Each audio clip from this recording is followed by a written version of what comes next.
Thank you. It is true honor and privilege to do this presentation.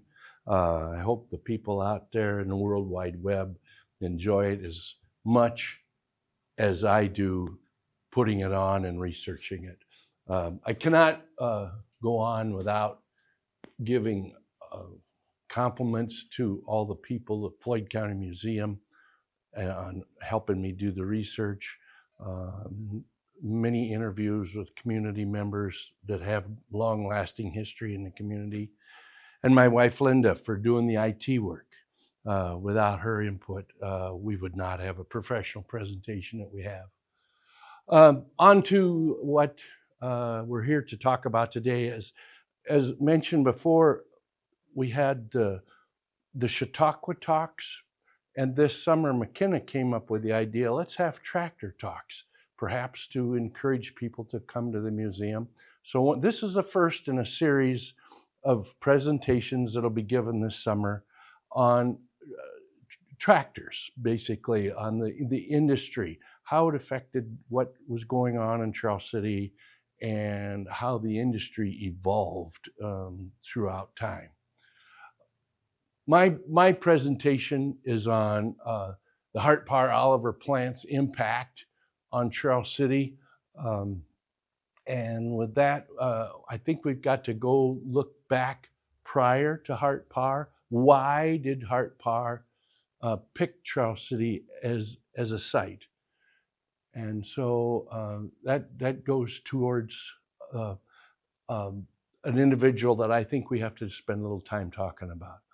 This gentleman, ABF Hildreth, Alois Benjamin Franklin Hildreth, was a shaker and mover in Charles City. He was born in Vermont and moved to Charles City in the 1850s when the population was very under 100 people or within a few hundred.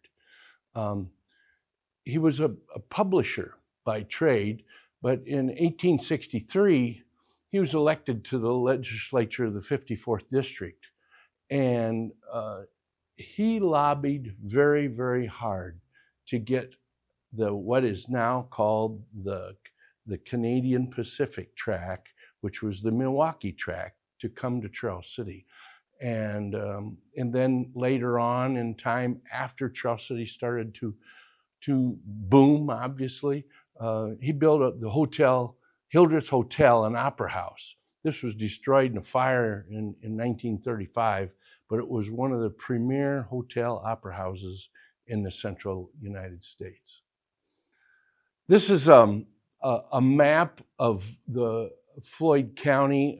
You can see Charles City there. But what I want to point out is what the impact that Mr. Hildreth had. As you can see over here at Doubleday, that's just east of Charles City. The original proposal of the track was to go north of Charles City straight to Rudd. And you can see it would have missed Charles City, been actually closer to Floyd than it would have Charles City. And Mr. Hildreth, during his reign as the legislature, lobbied hard to get the railroad into Charles City. And railroads back in the late 1800s are much like the internet is today, or interstate highways. It's the source of commerce, and that's why. And obviously, he had a hard sell ahead of him on this railroad. East of Charles City, all the way to Doubleday, is one of the toughest. You can see the curve in the railroad, and it's a real steep grade. It's been said by the railroad people that it's one of the toughest grades east of the Mississippi all the way to the Rocky Mountains. It is a true tough grade. We can hear it. My wife and I, Linda, live just north of there, about a mile, and you can hear the locomotives when there's a loaded train coming up that, and it's amazing the noise they make. Another fact that's near and dear to me is my grandparents, back about the same time as Hart-Parr was considering coming to Charles City, got off the train at Doubleday with every possession they had, all their farm equipment and horses, all their household items, and headed straight north from Doubleday to a town of Cowell, north of Cowell, Iowa, to start farming up there. They were, every possession they had was on the train, and they unloaded it at Doubleday. This is a picture of A.B.'s F. Hildreth Hotel, taken shortly after it was built. And another thing that I forgot to mention about Mr. Hildreth, he said one of his proudest moments in time was when he presented diplomas at the University of Iowa. He had the opportunity to do that. And it was in the early 1900s when females were not very often awarded a BS degree or a Bachelor of Arts degree at the University of Iowa. And he said there was over 200 women that were going to receive a diploma that day, a substantial amount. And he said that is one of his proudest moments of presenting four-year degree diplomas to women. Let's see, I don't think there's anything else we need to discuss. This was again destroyed in the fire of 1936, but it was a premier opera house. It was located just on the north side of Central Park. The next shot will show you the present. Oh, I guess I don't. I'm not understanding my the sequence of slides here. But these two individuals, the history of Trail City manufacturing, were Charles Hart and Charles Parr. Why did they pick Trail City? They were college buddies at the University of Wisconsin. Charles Hart actually attended Iowa State University for a couple of years, but at the time, in the late 1800s, University of Wisconsin was highly regarded for their mechanical engineering degree, college. And these two individuals, Charles Hart and Charles Parr, met at the main office of University of Wisconsin and instantly hit it off. They had very similar likes, they had very similar interests, and they, in their later years in college, they actually started a small engine manufacturing plant in Madison. They made stationary engines that were about 5 horsepower. They were highly regarded as very dependable. These were used to pump water, grind some feed, shell corn, that type of thing. But again, they were just stationary engines. But they had created quite a name for themselves, and it was a small company that was funded. They were on the board of directors, along with a couple college professors and some people in Madison. They wanted to expand their engine factory in Madison. And it's funny how things don't change. The city of Madison said, well, we don't really want a dirty foundry in this community downtown near our campus. And we don't want this community to be looked upon as a manufacturing town. We're a college town. We'll offer you some ground out west of Madison, but it had no infrastructure. There was no rail service to it. There was no electricity to it. There was no any of this city gas or and water. So they were kind of isolated out there. And Charles Hart came home. His dad, Charles Hart was born and raised in Trail City, and his dad was quite an influential farmer east of Trail City. Also was very influential in the community. He was a business-minded man that had a lot of contacts in the city of Trail City.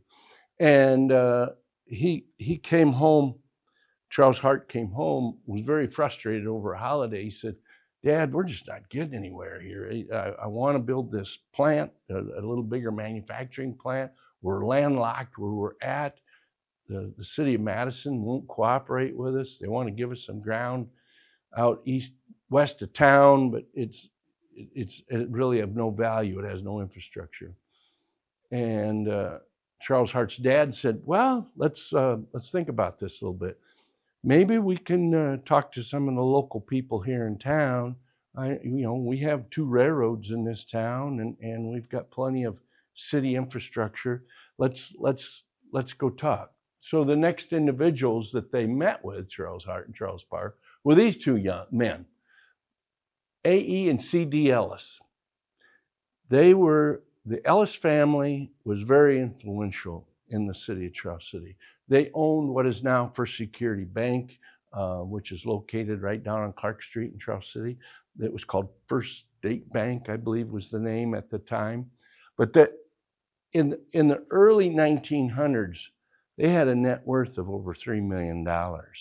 And so you can imagine they had holdings of real estate, much farm ground.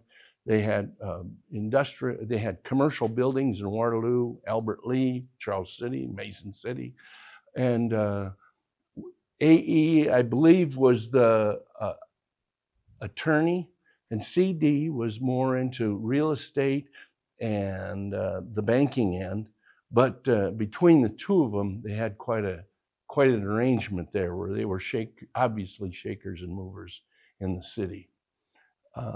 So they met. Charles Hart, his dad, got together with these 2 individuals, and lo and behold, they said, well, we can get you about 5-6 acres located between 2 railroads, 2 major railroads. It would have been the Illinois Central and the Milwaukee tracks at that time. And I said, we've got city infrastructure up there. We've got electricity. We've got water. And we also, we have manufactured gas if you need it. And they also said, we can provide you with $100,000 worth of operating capital to get your feet on the ground. So lo and behold, things started to change in a hurry. Just to kind of give you an idea what was going on in the community at the time or in that era, Henry Ford was just established the Ford Motor Company in 1903. I also learned that Henry Ford had visited Charles City a number of times talking to Hart-Parr about the mass production of tractors. And Charles Hart and Parr were very close, had a very close relationship with Henry Ford. Other happenings that were going on outside of Charles City, just to kind of set the stage of what era we were in. Marconi had just finished his first wireless communication across the Atlantic.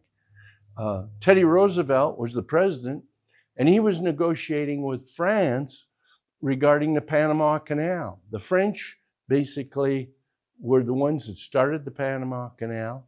They basically bankrupted the company or the country, selling enough shares in what they called the Panama debacle to build the canal. And Roosevelt felt very strongly about we need that canal for defense purposes.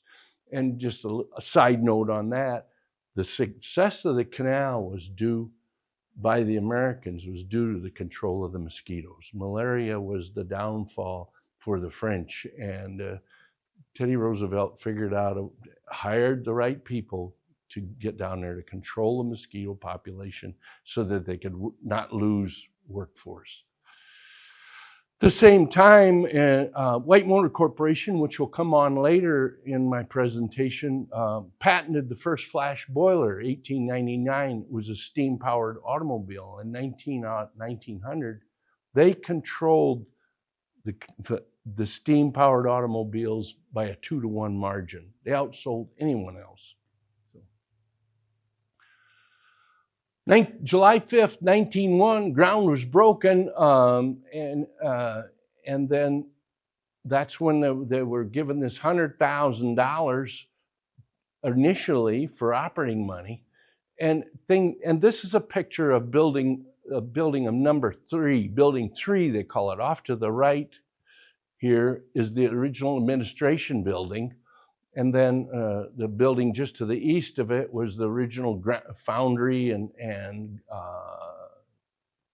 but then building 3 was the erection floor, which was going to be the assembly line for the Hart-Parr tractors. Off to the left there, you see that far building. That's a grain elevator and stockyards that was, I've been told, was owned by former relatives of the Jacobs family, where that building was moved across Grand Avenue and still stands. There was an expansion program where Hart-Parr needed more ground. They bought the stockyards and the grain elevator property, and it was moved. 1906, business was going so good that a board meeting was held, and they were authorized to get almost double their capitalization to $200,000. And so things were booming. Hart-Parr had developed a very dependable, big wheatland tractor that was used in the Dakotas and Canada for breaking up the prairie sod, and it was very well known as a very dependable tractor, very dependable. 1907, and there's some arguments about this. Some say it wasn't here, but some take credit for it. The word tractor was first evolved in Hart-Parr. The sales manager at that time, his name was Williams, making sales literature, they always called them mobile traction engines. In other words, it was a very wordy thing that how do we get this into sales literature, all these words. And so what they did is they took the first syllable of traction and the last syllable of motor and called it tractor. And this word today is recognized throughout the world. This is just another shot of the looking east off of Grand Avenue. You can see off to the left the grain elevator and the stockyards. Building number 3 is what the Hart-Parr oil tractor sign is on. The building with the awnings is the administration building. That was standing right till the very end, and it was used as an administration building. It was the office for the plant manager. Purchasing was in there. A lot of administration was used in that office building. On to some things that Hart-Parr contributed to the community. This was the Charles City's YMCA building was built in 1913.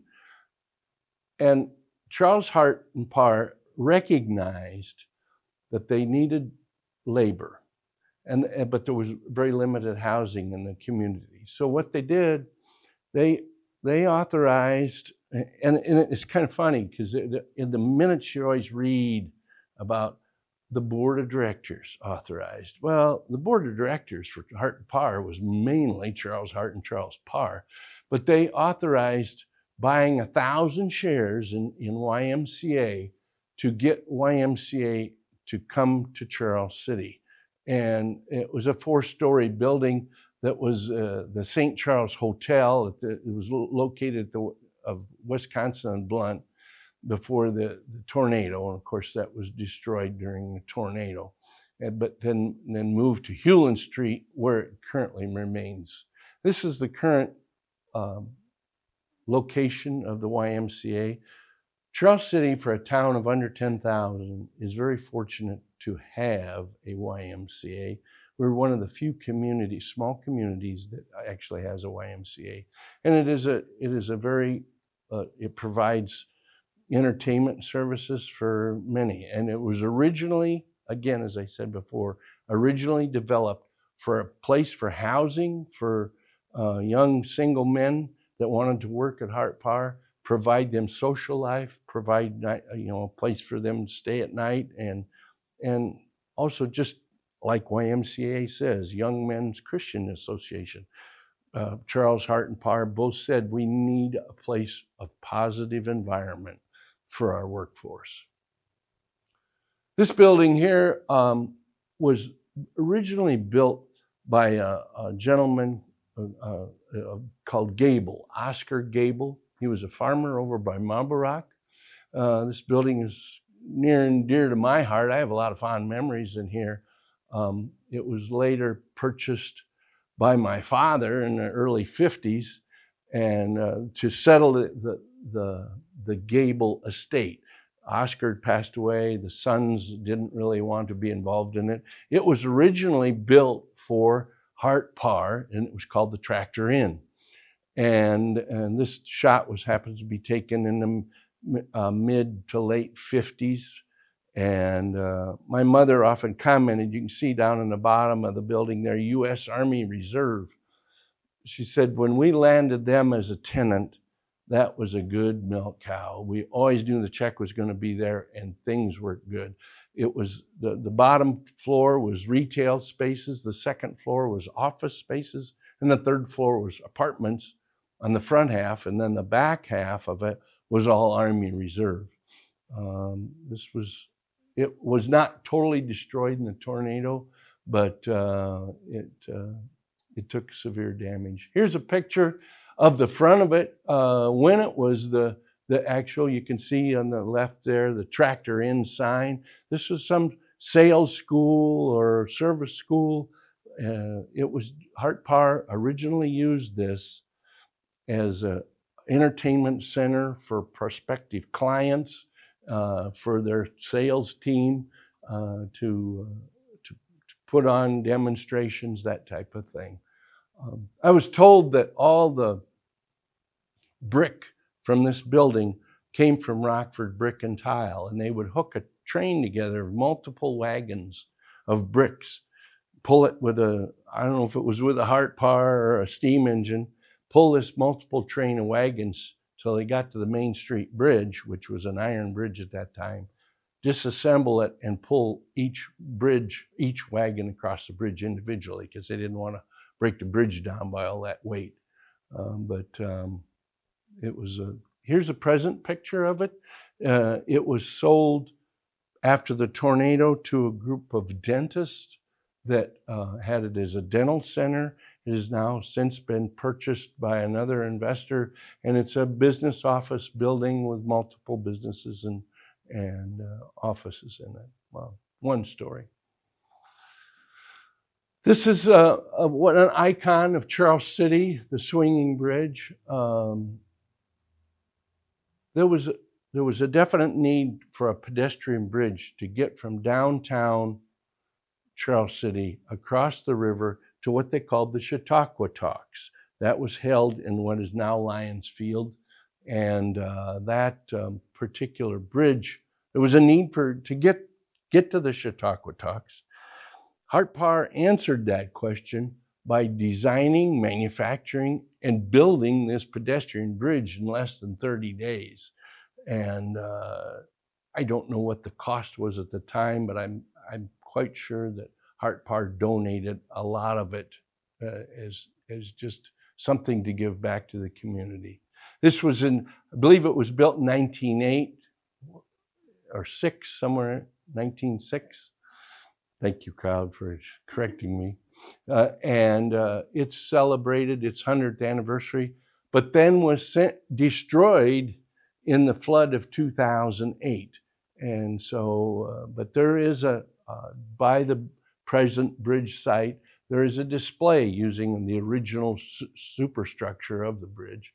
This is what was replaced.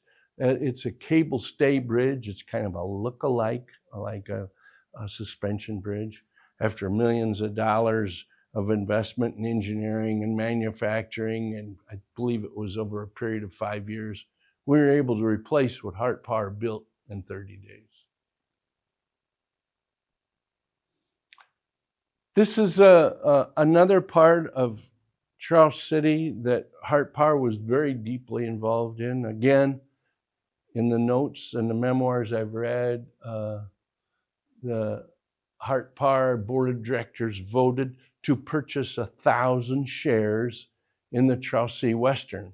And this was the depot, which is still there in Charles City, but it was an interurban railroad service that not only hauled passengers, but it was an interconnect between the Rock Island Railroad and Charles City, which gave another outlet for the Hart-Parr tractors to be shipped on. And also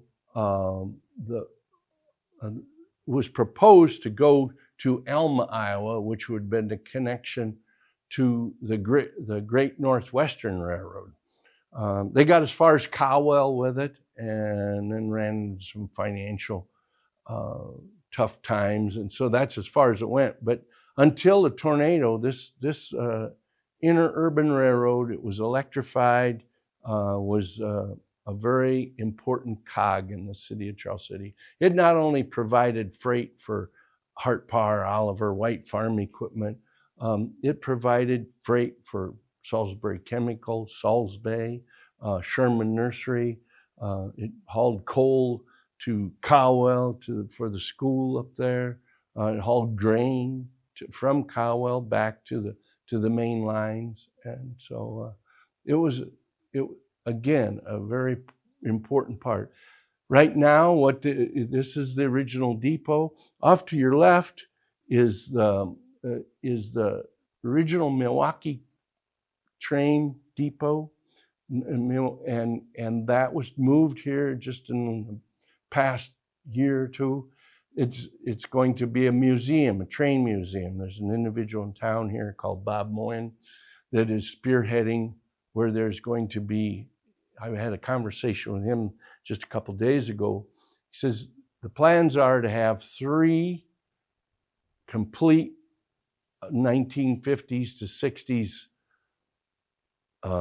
era passenger trains on display. That he just wants to have this as something for the younger generation to experience that is kind of a thing of the past now. Another thing, I just put a plug in for him. Bob was telling me the other day, they have the opportunity to buy a totally restored, he says it's going to be given to us if we can get cover the cost of the transportation of it, a late 1870s passenger train that's totally, or passenger train car that's totally restored. And his words to me were, he says, if you walk up to it, you'd swear you'd see Abe Lincoln walking off the back of it. It's just, he said, it's just unbelievably immaculate. But then off to the right here is the original depot, Charles C. Western Depot. It has since been repurposed into Ackerson Insurance, and it's a beautiful building inside. Just a shot. This is looking towards the west from E Street of a load of Oliver 1850 tractors, it looks like, being shipped out of town. That was a common sight when I was in high school and in grade school, seeing a trainload of tractors heading out of town. So, just a little history on the transition of ownership of the Charles City plant. Again, it was started in 1901 by Charles Hart and Charles Parr. And in 1917, Charles Hart left the company to pursue interests in Montana. He went into wheat farming and involved in the oil refining business. He'd, to kind of put it bluntly, he got crossways with the financiers of Hart-Parr. They'd had some problems between. They'd lost a contract with England on building shells. They'd put a tremendous amount of money into that for World War I, for tooling up to build a shell for them, an artillery shell. They also didn't receive, because of World War I, they didn't receive payment for a lot of tractors that they had shipped to the Ukraine area, and so they were in dire straits. And the Ellis family, basically, the Ellises said, we got to tighten this thing down, and Charles Hart didn't agree with the philosophy on how they were going to do it and left the company. Mr. Parr stayed on, but from 1917 to 1929, Melvin Ellis, that would have been C.D.'s son, managed Hart-Parr. And he was a young man. he was barely in his 30s when he took over in the early teens or the early 20s of the 1900s to run Hart-Parr. And again, Charles Parr, he left for a very short time, but then came back to the company. Charles Parr was, I guess, to compare the two individuals, Charles Hart was the dreamer, the big picture guy, and Charles Parr was the nuts and bolts guy. He was the guy that got it done. But so he remained with Hart-Parr, Oliver, working in product development, experimental, what they call it experimental today. 1929, the Ellises were able to sell to Oliver Corporation in Indiana, and they remained ownership till early 60s. The Oliver Corporation, they were very well known for their chilled plows. They were much like the story of John Deere, where John Deere was big into plows, and they wanted to get into having a power unit puller plows rather than horses. They bought Waterloo Boy in Waterloo, Iowa, and where Oliver Corporation, they purchased Hart-Parr, and then changed the company drastically from there. They left the design of the old two-cylinder that Charles Hart and Charles Parr had developed, and went to a more inline six-cylinder engines, and it involved more of the row crop type tractor.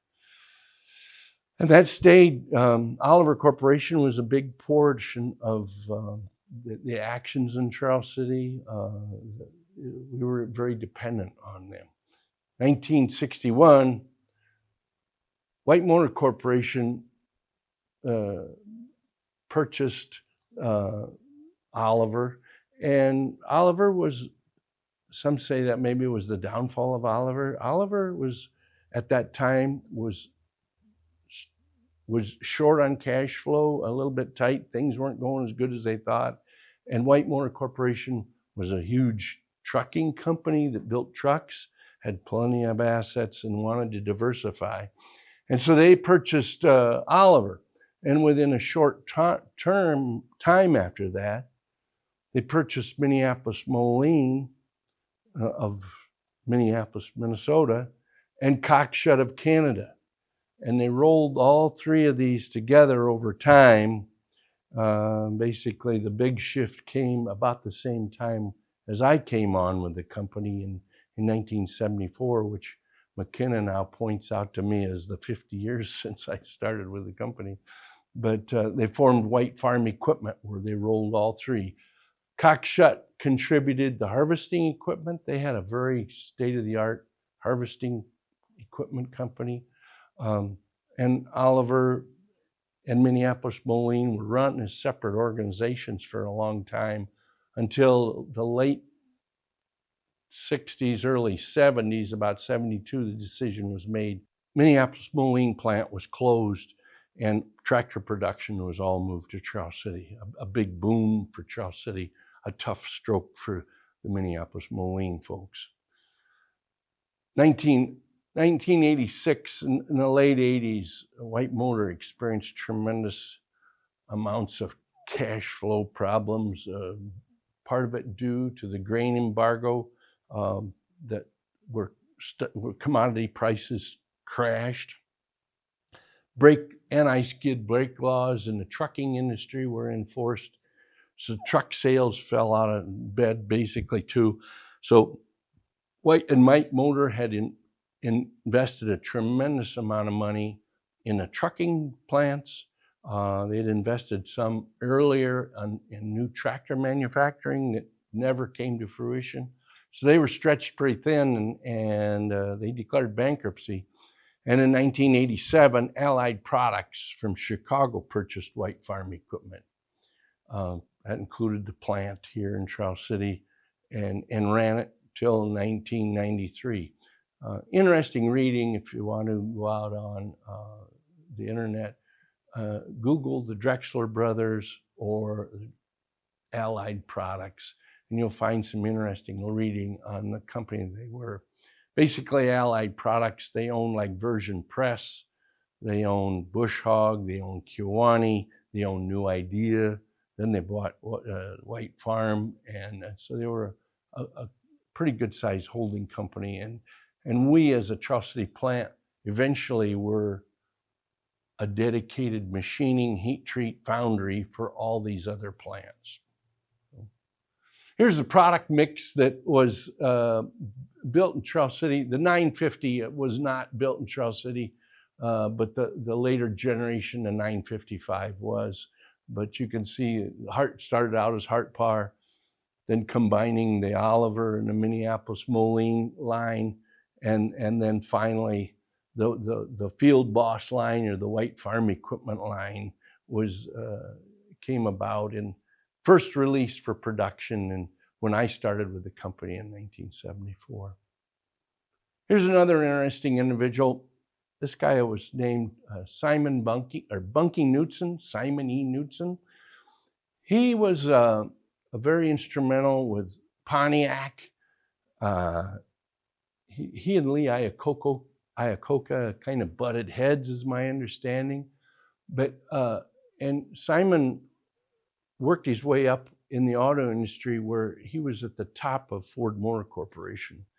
He was the president of Ford Motor, yet he found out who his real boss was. He got into a real conflict over some issues at Ford Motor and was fired by Henry Ford III without a job, but he was looking around, and I don't know all the details, but this man had a lot of influence. He had the ability to get capital in the big industry, and he was hired by White Motor as president of the company. Bunky got his name from his dad. His dad was a military guy. He used to go on camping trips, and his dad said, "Simon's my bunk mate in camping." So his Bunky was his nickname. After Bunky left Ford, he brought with him an individual named Larry Shinoda. He was the stylist, and he developed the Lincoln Continental hood and grill, which you can see on the right. And then on the left is the hood and grill of the first white tractor, the 4150. That started production in early 74. It was a dedicated assembly line. It was a totally revolutionary tractor. It was an articulated row crop tractor, 150. It stands for, the 4150 means four-wheel drive, 150 power takeoff horsepower. But you can see the similarities in the styling. Mr. Shinoda brought a lot of his mindset with him, and he had a styling center out in Detroit where a lot of this was developed. You also notice the Field Boss above the 4150 sign. The lettering on that is very similar to the Boss 302 Mustang. Again, Bunky Knutson was very instrumental in bringing the Mustang online for Ford and the Boss series of Mustangs. And so there, you can see a lot of that carryover between the two of them. So, again, this was a sign that everybody saw coming into Charles City from the south, 218 South. Welcome to Charles City, home of the world's first and finest tractors. Charles City lived and died on the Oliver White Farm plant. They created a monster there when Charles Hart and Charles Parr came here, but it was very good times, and then there was very tough times. When I started in 1974, there was over 3,000 employees working at a plant that was in a town of 10,000 people. So you can imagine the influence that had. The payroll per week out of that plant at that time was $750,000 every Friday night. $750,000 in checks were written. And in today's dollars, that'd be $2.5 million per week. All the storefronts were occupied. There was over 25 bars and restaurants. I was told that Friday nights, the Gamble stores and the Sears store and the stores that were selling appliances always had their best salesman on staff, because that's the day you sold refrigerators, stoves, washers and dryers. Mom needed a new washer, dryer, and Dad got paid on Friday night. Okay, let's go spend some money. Another interesting thing on the bars and restaurants, there was an entrepreneur that owned a bar, it was a tavern for lack of better words, named Morgan's Tap. Jack Morgan, who's just recently passed away, was quite an entrepreneur. He had a setup where a good friend of mine, Bill Wallers Jr., he said his first job was working for Jack Morgan was cashing payroll checks. He said, I'd put on my little green visor, had just like a card dealer, and he says, and the nail apron. And he says, we would go to the bank on Friday morning and get $100,000 in cash. Take that back this would be on Thursday morning. And he said, of course, on Thursday night at midnight or 11 o'clock, third shift would be getting off of work. So happy hour would start, guys would come in, maybe have a couple beers, cash their check. Then it would start again Friday morning. First shift, third shift would get off on Friday morning, and then first shift would get off at Friday night at 4 o'clock. It would have been second shift would have been there. But anyway, a tremendous amount of money was shuffled around, and it was all in cash. There was no direct deposits. Yes, we got a payroll check, but it would be the hourly people got one every Friday night. All the management people, it was every 2 weeks. And then later on, when I was in the plant as a supervisor, they switched to once a month payroll. That was a long dry spell. You'd get to the end of the month, you'd be, whoa, I need some money. But here's just a chart that we put together showing the city population over time. Again, the vertical axis is the population going from 2,000 up to 12,000. And then the horizontal axis is the dates. And you can see we basically peaked in the early 60s, and then a very fast acceleration, again following the boom of Hart-Parr and unrelated industries in town. Here's a shot of me in younger man's clothes, one of my first positions at White Farm. They called it White Farm Service Trainee. I was exposed to many different departments. There was 4 of us that were hired at the same time. Joe Bazan was from the University of Michigan.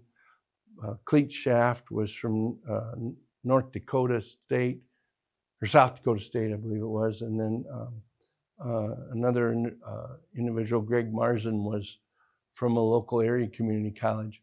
But our job was they exposed us to about as many departments as they possibly could to get an overall general view of the company. And then we would go on to be more trainers, helping put on schools and that type of thing. And here's a shot of me at a Perkins engine school. My last position, I don't want to spend a lot of time on me, I'm on the far left. I reported to the individual in the white right beside me there. I was over the factory maintenance, just the factory, not the foundry. I was a maintenance supervisor. And we had a team of about 25 of us that worked 2 shifts. And we did everything from unplugged toilets to diagnosing and fixing some of the most sophisticated machine tools that were in the industry at the time. Good crew, they were fun to work with. This is looking from the east end of the plant, and you can see down in the lower hand, right hand, is the test track, which is the only thing left on the site anymore. And looking towards Grand Avenue, you can see the elevator up at the top. But what I want to show you is the path of the tornado. You can see it's quite evident, the path of the tornado that went and just grazed the west end of the plant. Look at all the lack of trees there. This was taken in the, I would say, in the mid to early 70s. But a story that comes to mind about the tornado, after the tornado struck, of course, there was a lot of minor damage to the plant. I don't know how many thousands of glass windows they replaced. A lot of them knocked out. But they were able to get back into operation within 4 or 5 days after the tornado. But the offer came out, and on the east end of the plant, down here at the bottom, right down in here, they set up a tire repair area. And from about the 1st of June till Labor Day weekend, the plant had a staff there, man, 3 shifts around the clock, just fixing tires. You know, all kinds of boards, nails, everything else laying around. So anything from tractor tires to skid loader tires to car tires, truck tires, we would repair them at the plant at absolutely no charge to the people. And John Culbertson, in his presentation, I think he said it was 100,000 tires they repaired at absolutely no charge to anyone, to the community. Quite a donation back to the, if you figure, some of the tires I have repaired now are $50 a piece, so quite a deal. This is a sign just looking, standing on Grand Avenue, and there's the old train depot, which has been moved to the new location. But this was again, this was after Allied Products took over the company, and it was called, we were renamed as White New Idea Farm Equipment. It was I would say, a hostile takeover. The New Idea people won the battle, and that's in 1988. The tractor assembly line left Charles City and was probably the first nail in the coffin for the Charles City plant. This is just a view looking, again, standing on Grand Avenue, looking towards the east. You can see building number 3 is the one right there in the middle, and then the administration building here. This was the IPS generating plant. It was an interesting agreement between IPS and Hart-Parr. They would send, after using their steam, they would, for generating purposes, they would send their waste steam to the Charles City Oliver Hart-Parr plant, and we would use it as heat in the winter, condense that steam back into water and ship it back to them. We were like their cooling tower. When the IPS plant shut down, it was a major renovation in the plant where we had to have our own boilers and provide our own heat. Prior to that, basically, we were getting almost free heat. This is the street that divided the plant. Off to your left is what they call Division 8, and off to the right would be the cast iron machining and personnel out there in front. Again, this was the only street that divided the plant, and there was a crossing, that stop sign you always would, as a kid, you always remembered. Yeah, it said stop, and you better look both ways because there would be a fork truck coming flying through there sometime, all the time. A view of the plant on the south side on the right here would be the assembly line and cast iron machining, that type of area, and a storage area for Division 8, which was across the street. We had many temporary buildings like this one here, where offices were for production people, inventory control, quality control, you name it, would be in those temporary buildings. An older shot, but the reason I want to point this out, this is looking west, would be standing by the personnel office, and right in front of you where the bus sets is E Street. But there was a common sight of school buses. And there'd be, we were shipping in people from 50 to 75 miles away as workers, and they would set up transportation where they would say stop in Lawler and pick up 10 guys, or or up at Austin, Minnesota, and have a busload. Cut down on transportation for the workers, and obviously provided a steady workforce for the plant. This is just this building on the right is building number 3. And this was taken back, and you can see by the vintage of the car, and right during probably World War II days. This right off to the right here, this corner, that was the basically my office when I was in maintenance and repair, but that was the M&R building, that were basically everything that had to be repaired in the plant was based out of there, in tool room. Just to show you massive amounts of inventory that were used. I mean, every one of them rims, there'd be 2 of them go on a tractor, and of course they had to be stacked somewhere. They'd get them in by the truckloads or the train loads, and then be used up as tractors were being produced. And this is the north side of the machine shop, basically the building number 3. This would be standing on 13th Avenue looking towards the south. And here's, what is the foundry of the White Farm plant. This foundry was known throughout the United States. It was known for their very high quality of castings. You can look at a lot of, Alice Chalmers, Case IH, John Deere components. And if they've got an oval White Farm WF right below the part number, that casting was poured right here in Charles City. They did a lot of custom casting for other manufacturers other than just the tractor, other than just the Oliver White Farm plant. The test track, as you can Google this and see it from satellite now. It's basically the only component of the plant that's left.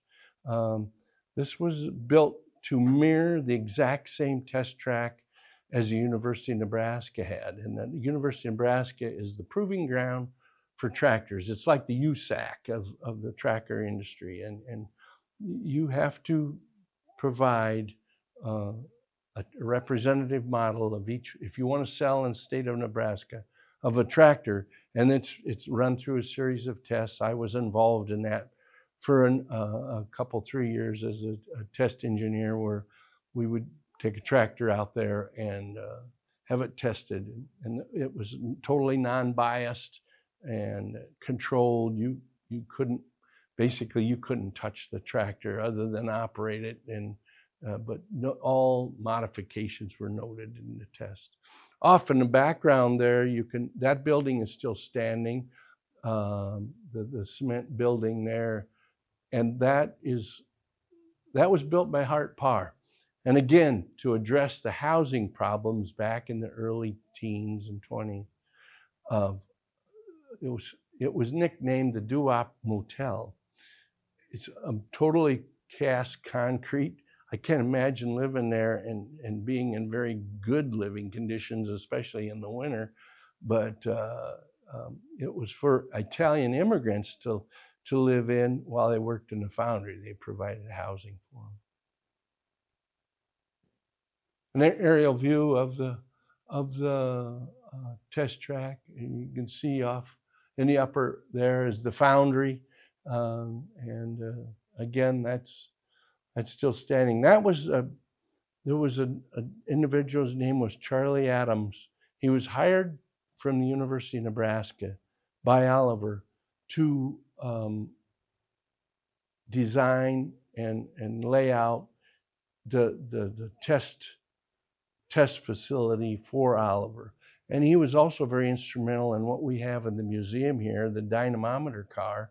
He was involved in building that, and basically that was to get the tractors prepared for the University of Nebraska test. And this is in the very early stages, not too long after the track was built, but there was a building put in the middle there that was used as kind of a shop maintenance for the test track. Here's what's left. You can see it from an aerial shot, and it's still there. Again, going back to the foundry, I can't recall exactly, but it seemed to me the number, they could pour up to 450 tons a day of castings. And again, this is coming out of the cupola. That it was a coke-fired furnace. They had two of them, and one would be, they'd be rebuilding, and the other one they'd be using. It's flip-flop back and forth every other day, and it was fired by coke and high pressure air, and this is and it would once the metal started flowing, it was caught in this particular container and then transferred into movable ladles that would go to the pouring lines. Shot of the assembly line. These are I don't know, looks like early 55 series Olivers, or it could be early Whites, but they were just prior to going into the paint booth. This was a moving conveyor where we could vary the speed of tractor production anywhere from as low as 8 tractors a day up to a high of over 100 tractors a day. The little 550s, they were approaching 100 tractors a day. So, machine shop, this was on the very west end, just an overview taken from a shop office. This is where steel machining occurred, lathes and mills, and it was along with, these are early stages of mechanical machines, but there was also tremendous amount of computer controlled machines that we had there. First and last tractor built in Charles City. The first one, Hart-Parr #1 in the winter of 1901. This was pictured right outside the original plant office. That was sent over towards Mason City. It was in use for a number of years as a kind of a mobile power unit. It wasn't really developed too much for pulling a plow as the later generations were. But it was the first tractor. And then this last one, which was in 1988, a White 100. This was the latest generation of tractors that we'd come out with, a very, I thought, dependable, very good unit. Later, it was, the production of tractors, even after the new idea decision to move tractor assembly to Coldwater, it was quite deceiving. No, we did not have the final assembly on that, but over 75% of the man hours involved in building a tractor was still done in Charles City. We built all the components, subcomponents, some of the sheet metal. Coldwater did not have the capabilities to form and bend and blank, was still done in Charles City. And so basically we supplied the components. They put the final touches on it, painted it, and called themselves a tractor assembly plant. This is some of the toughest days for many of us employees, watching this slowly come down. This is building #3. I believe it was the winter of '95 is when the destruction started on the plant. Again, just another view looking west. This is building #3 on the right. You can see all the maintenance buildings are all gone, where the power units were originally. Hart-Parr tested all their tractors, and any time a tractor left back in the teens and 20s prior to it going to the field or prior to it being delivered, they would run 8 hours on an electric dynamometer generating power for the plant just to make sure that everything was ready for it. A little interesting story, all the scrap metal that was in the Hart-Parr Oliver White Farm plant was hauled to a vendor down in Waterloo called Wiseman Steel. Wiseman Steel's main customer was John Deere Foundry. So for a long period of time, every John Deere tractor had the heart soul of a Hart-Parr Oliver White Farm tractor. Just more of a, you could see off to the right, the IPS building, and then in behind there was the administration building. But building number 3 was basically one of the first ones to be taken down. In summary, what would Charles City be without these visionaries? I mean, you had Charles Hart on the right, Charles Parr on the left, good old college buddies that had a dream, and that dream was fulfilled for a number of years. Hildreth with his decision that we have to get the railroad to come to Charles City. And of course, the Ellis brothers that had the wherewithal to throw money into an organization that brought many years of prosperity to Charles City. With that, I'd like to thank everyone for their attention. Again, we will be having future tractor talks. The next one is more on a technical side, but it's going to be very interesting. It's going to be put on by an individual called Dave Rittenberg, and he's a Minneapolis Moline guy. But Minneapolis Moline and Oliver worked together it wasn't always compatible workmanship. I can say that because I was in the middle of that. But in developing some models, they were quite successful. And that's what he's going to be talking about, is the first joint ventures between Oliver and Minneapolis Moline, and also the development of the A4T Plainsman. Again, thank you for your time. You're more than welcome to. Any questions? With that, you're welcome anytime to contact the museum. If you have specific questions, if McKenna and Scott can't answer it, they'll find the people that can, or we'll attempt to answer them. Thank you again.